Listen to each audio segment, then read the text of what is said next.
Գյորջյան Կասկադ 60 ամիս փուլային վճարում բազմաթիվ առավելություններ։ Քննարկում ենք հարց համար 11-ը էլեկտրոնային ծանուցումների վերաբերյալ օրենսդրական փաթեթին հավանություն տալու մասին հարցը զեկուցող արդարադատության նախարար Սրփուհի Գալյան։ Համեցեք տիկին Գալյան։ Շնորհակալություն մեծարգո վարչապետ, հարգելի գործընկերներ։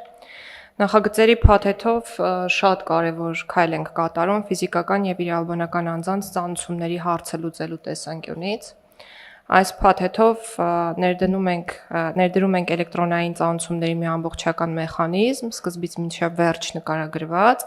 եւ եթե այդ մեխանիզմով անձը ծանուցվի եւ ծանուցումը բոլոր փուլերով անցնի, ապա անկախ ամեն ինչից անձը համարվելու է պատշաճ ծանուցված։ Նկարագրեմ ինչպես է մեխանիզմը աշխատելու։ Ֆիզիկական անձանց դեպքում գործելու էլեկտրոնային հարթակ, թվային միջավայր, որտեղ անձը մուտք է գործելու խիստ նույնականացման միջոցով, այսինքն նույնականացման քարտի կամ բջջային նույնականացման միջոցով։ Ծանուցումը տեղադրվելու է այդ հարթակում եւ եթե անձը մուտք գործի հարթակ, ապա համարվելու է ծանուցված։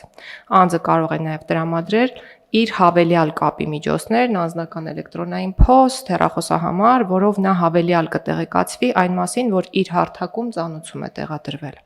Եթե հարթակում ծանուցումը տեղադրելուց հետո 3 օրվա ընթացքում անձը մուտք չգործի համակարգ, սկսելու աշխատել հաջորդ քայլը, այն է ծանուցումը հիբրիդային առաքանու միջոցով պատվիրված նամակով ուղարկվելու է անձի հաշվառման հասցեով։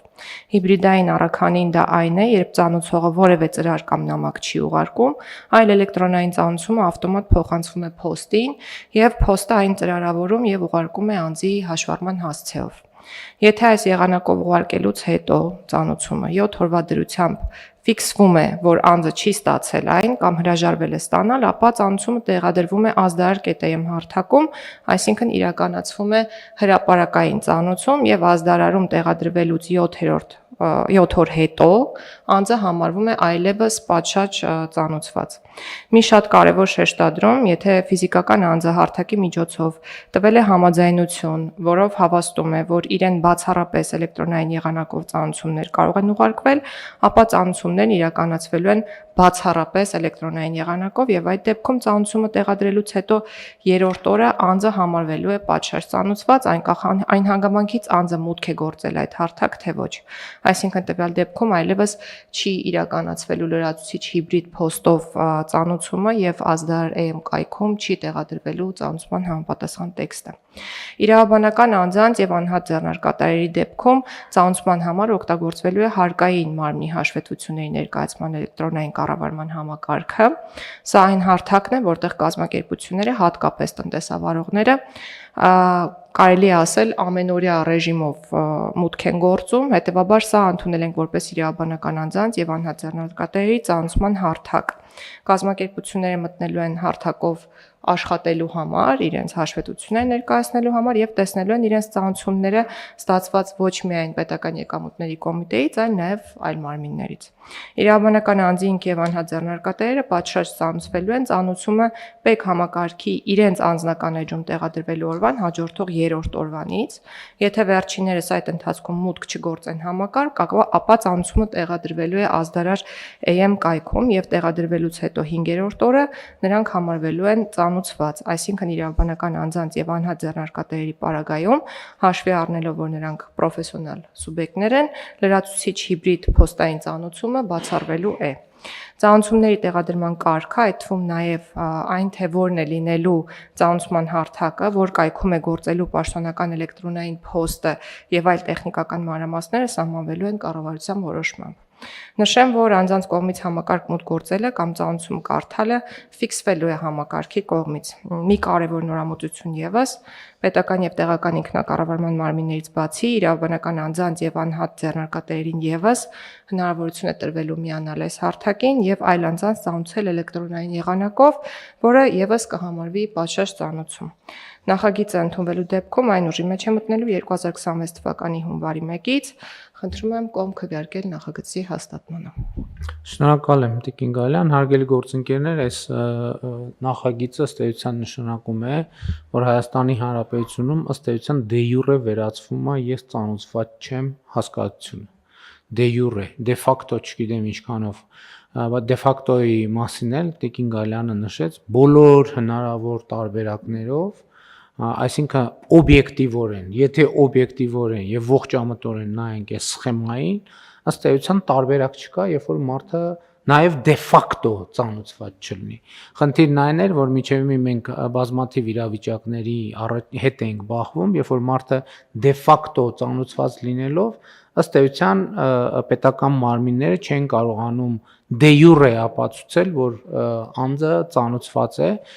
ամենատարբեր խնդիրներ է սա առաջացնում եւ կարծում եմ շատ էական եւ կարեւոր փոփոխություն է, բայց այս համատեքստում հարցը, որը ծագում է, հետեւյալն է, հիմա մենք պաշտոնական քաղաքացու, պաշտոնական էլեկտրոնային փոստի գեներացում ինչպես ենք պատկերացնում, այսինքն ասացիք, որ կառավարության որոշմամբ ենք մենք սահմանելու, բայց կարծում եմ այսօրվանից պետք է մենք արդեն հստակ գծագրենք եւ պատկերացում ունենանք, թե ինչպես է այդ համակարգը աշխատելու։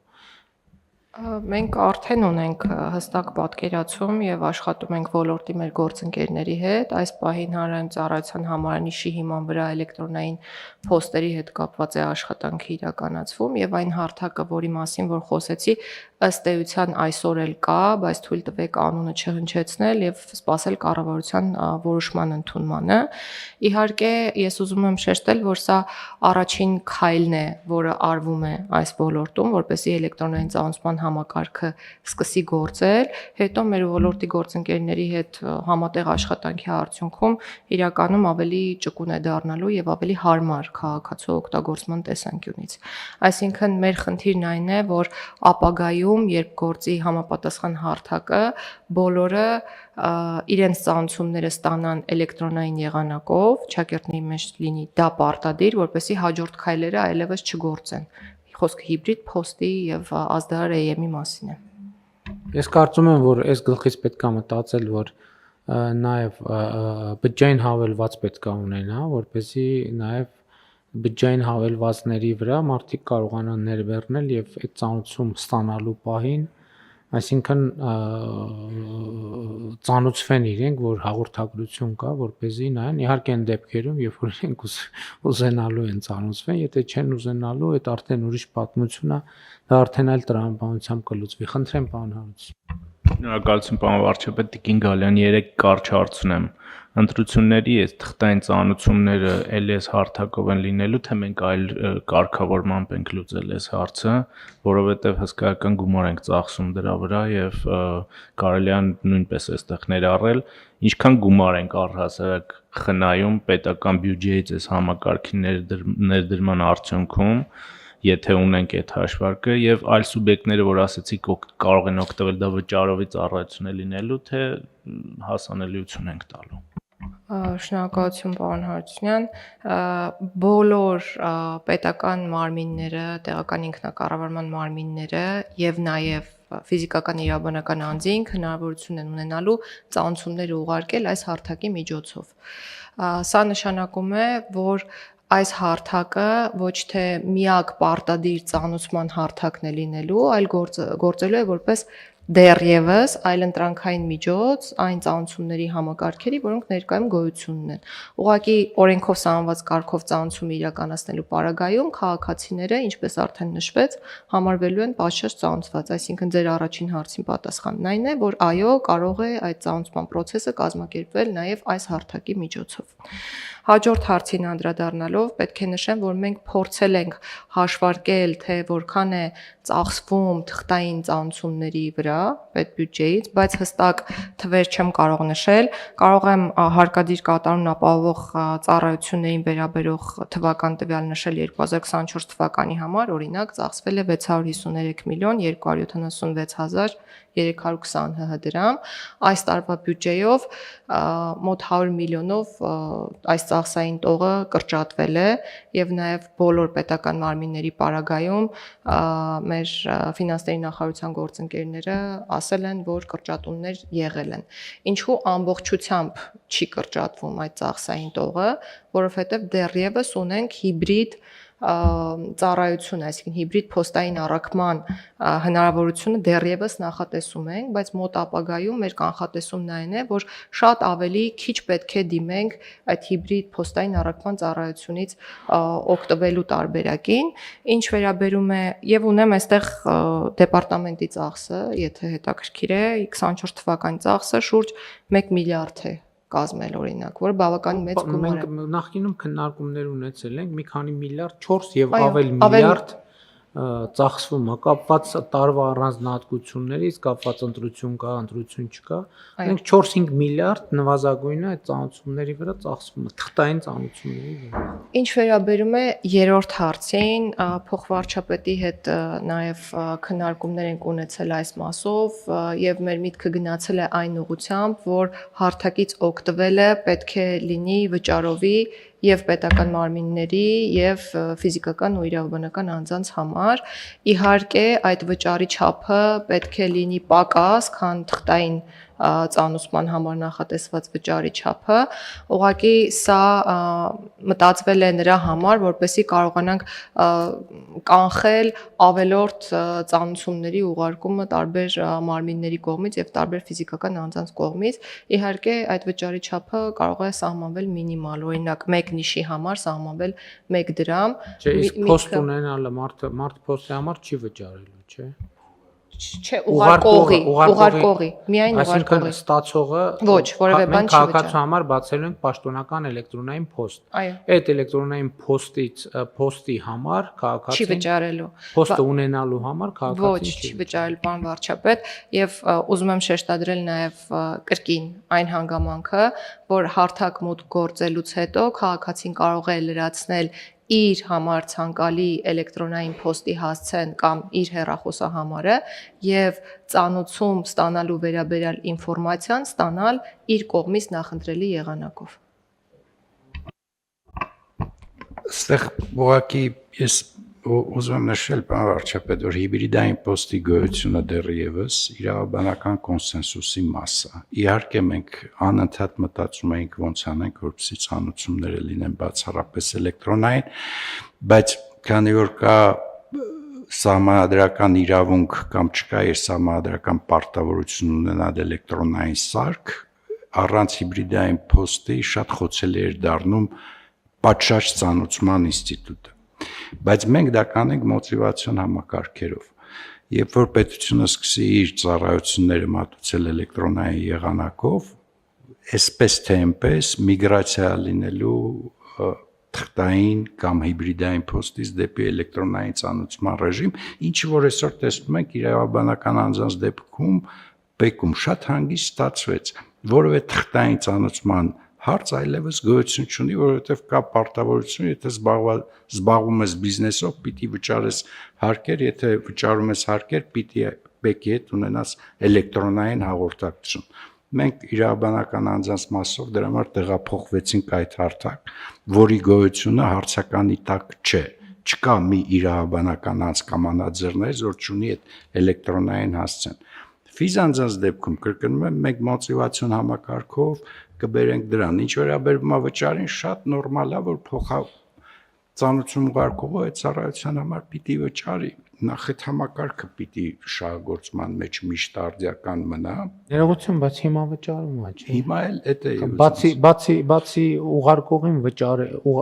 այսինքն փոստին վճարելուց բացի թղթի համար վճարում է, չէ, գրիչի համար վճարում է, չէ, ծրարի համար վճարում է, չէ։ Պարոն վարչապետ, տպիչի համար կամ եթե տպումա տպիչի համար վճարում։ Անհամեմատ ավելի քիչ է վճարելու էլեկտրոնայինով կամ այս համակարգով, քան այսօր փոստի համար, բայց մի նյուանս էլ կա, որ մենք անհատական ծանուցումների մասով էլի որպեսզի իրավական լուծումը իդեալական լինի, կա տեղեկատվություն, որ մենք իրան ամբողջական չենք կարող ուղարկել կամ որևէ մեկին չի կարող ուղարկել, որովհետև անձնական տվյալներ է պարունակում։ Դրա համար այդ հիբրիդը դեռևս այդ ֆունկցիան կկատարի, այսինքն էլեկտրոնային ծանուցումը կասի, որ կա փաստաթղթեր, որոնք այս հասցեից կարող ես վերցնես կամ քո փոստարկղումա, այդ պարագայում այդ գաղտնիության անձնական տվյալների պաշտպանության եւ գաղտնիության հարցն էլ կլուծենք այս համակարգով։ Հակառակում պարոն վարչապետ մի հարց ունեմ Տիկին Գալյանին հիշում ենք որ մենք մի նման համակարգ ներդրեցինք ճանապարհային երթևեկության կանոնների խախտման համար ծանուցումների համակարգ եւ նաեւ այն ժամանակ խոսում էինք որ սա կարող է լինել ստարտ կամ պիլոտային ծրագրի նման մի բան հետագայում բոլոր պետական մարմինների ծանուցումները ուղարկելու այդ տարբերակով հիմա հարցը հետևն արդյոք ինչ որ ինտեգրում կա որտեղ ենթադրում եմ այնտեղ արդեն հազարավոր քաղաքացիներ այդպես են ստանում եւ կարող ենք այնտեղի գրանցված էլեկտրոնային փոստը ավտոմատ համարել այդ մեր նախընտրելի էլեկտրոնային փոստը, որը Տիկին Գալյանը նշում էր, որ կարող է քաղաքացին տրամադրել, որտեվ եթե այո, ապա արդեն հազարավոր, եթե ոչ տասնյակ հազարավոր քաղաքացի մենք բոլորս կկարողանանք ծանուցումներ ուղարկել, այդ թվում օրինակ մեր համակարգի հետ կապված։ Պարոն Թորոսյան, վաղ թե ուշ բոլոր պետական մարմինները ինտեգրվելու են այս համակարգին։ Հիմա ոստիկանությունը ունի իր ներքին համակարգը եւ այդ մոտիվացիոն կարելի ասել համակարգի գործարկմամբ եկել ենք նրան, որ քաղաքացիները ցանկանում են տրամադրել իրենց էլեկտրոնային հասցեները, որպեսզի օգտվեին որոշակի արտոնություններից։ Մենք հիմա նմանատիպ կարգավորումներ փորձում ենք նախատեսել հարկադիր կատարումն ապահովող ծառայությունում, որպեսզի կարողանանք այդ էլեկտրոնային հասցեները նաև փոխանցել հարկադիր կատարումն ապահովող ծառայությանը եւ կարծում եմ որևէ խնդիր չենք ունենա վաղ թե ուշ այդ էլեկտրոնային հասցեներն օգտագործել հենց այս համակարգում։ Երկու եղանակով կարող է համակարգը աշխատել, պարոն Գրիգորյանը փոքրինչ խոսեց այդ մասին։ Առաջինը տեքստուալ ծանուցման մասին է խոսքը, երբ այդ հարթակում տեղադրվում է ծանուցման տեքստը, եւ մյուսը լինկով ծանուցման մասին է խոսքը, այսինքն այս դեպքում ոստիկանությունը այդ ծանուցման հարթակ պետք է ուղարկի ոչ թե համապատասխան տեքստը տուգանելու վերաբերյալ որոշման տեսքով օրինակ, այլ պետք է ուղարկի համապատասխան լինկը, որը տվյալ անձին կբերի արդեն ոստիկանության համապատասխան էլեկտրոնային համակարգ։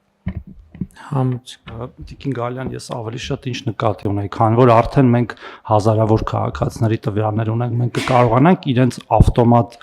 ինտեգրել այս նոր համակարգ, որտեղ խոսակցությունը այն ժամանակ հենց դրա մասին էր, որ մենք դրանով հավաքենք քաղաքացիների մի մեծ խումբ, նրանց տալով զեղչի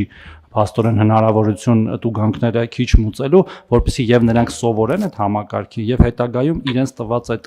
էլեկտրոնային փոստով ծանուցումը համարվի պատշաճ ծանուցում մնացած բոլոր պետական մարմինների համար, որպեսզի նաեւ քաղաքացին նորից չգրանցվի։ Իսկ մենք նորից նրան չդրթենք գրանցվել այս նոր համակարգում։ Ես պարոն Թորոսյանի հարցը վերաձևակերպեմ, ընդհանրապես թվայնացման մեջ կա մի կարևոր սկզբունք, որը թվայնացման իհարկե արդյունքա նաև սկզբունքա, որ մի տվյալը մի անգամ, որ քաղաքացին իր մի տվյալը պետության տալիս է մի անգամ։ Հիմա այս պարոն Թորոսյանի հարցը այս տեսակետից շատ կարևոր է, որովհետև միտեղ ասում ենք դե քաղաքացի, եթե ուզում ես էլեկտրոնային փոստի հասցեն տուր, հետո երկրորդ անգամ ենք ասում ենք դե էլեկտրոնային փոստի հասցեն տուր, հետո երրորդ, հետո չորրորդ, հետո 5-րդ, հետո 10-րդ, հետո 20-րդ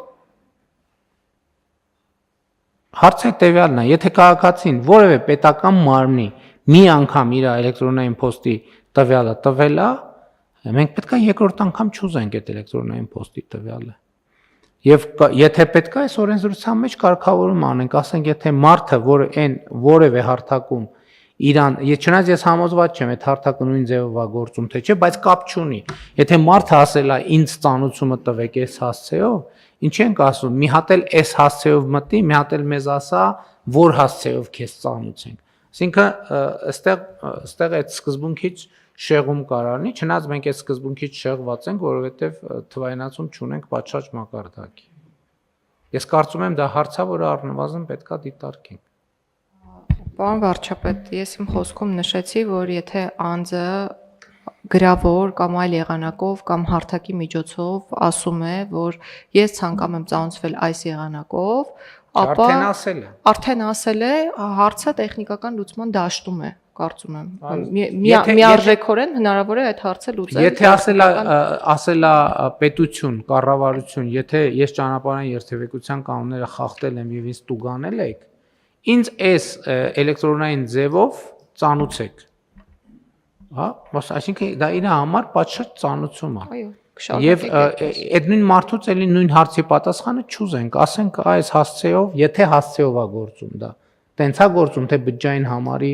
թե հավելված հասցեով է գործում, դե ուրեմն մենք օրենքի մեջ պետքա կարգավորում անենք, ասենք, եթե մենք հարթակով մեզ քաղաքացին որևէ տեղ տվել է,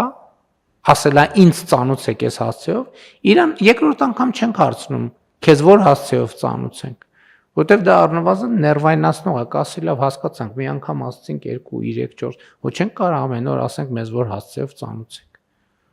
Պարոն վարչապետ, հիմա նախագծում արդեն իսկ այդ կարգավորում կա, եթե անձը գրավոր տարբերակով ներկայացրել է կոնկրետ էլեկտրոնային հասցե, անկախ նրանից թե որ պետական մարմինն է ներկայացրել, համարվելու է պատշաճ ծանուցված, այնպես որ այդ խնդիրը լուծված է, իսկ հենց այս հարցը զուտ տեխնիկական լուծման ենթակա հարց է։